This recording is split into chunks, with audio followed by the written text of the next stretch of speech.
Alright guys, it's April 21st, 2022. Please watch until the end and interact with this video so that the algorithm brings you back for more updates. Let's start tonight with what happened today in Mariupol. So today, Putin gave orders to not storm the last holdout of Ukrainian soldiers at the steel plant, but to instead block them in so that, and I quote, not even a fly can get through. He wants to basically starve out everyone taking shelter in the plant.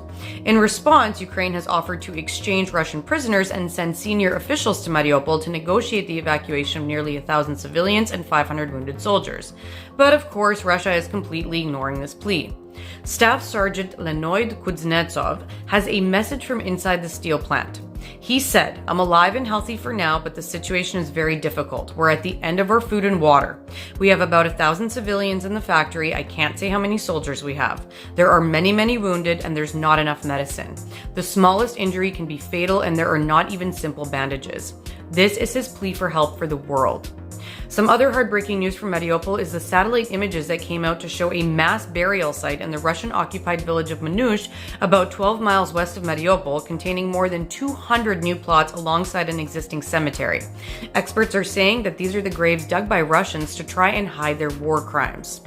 Today, Putin claimed success in Mariupol, even though his advisors acknowledged the fact that thousands of Ukrainian fighters remain in a steel plant. He said, "The work of the armed forces to liberate Mariupol has been a success. Congratulations," when addressing Russian Defense Minister Sergei Shoigu during a televised meeting. The only good news coming out of Mariupol today is that for the first time in weeks, a convoy of civilians escaped the city with 4 buses and a dozen private cars reaching Zaporizhia. The people who escaped today said that their once vibrant seaside city had been turned into an apocalyptic hellscape.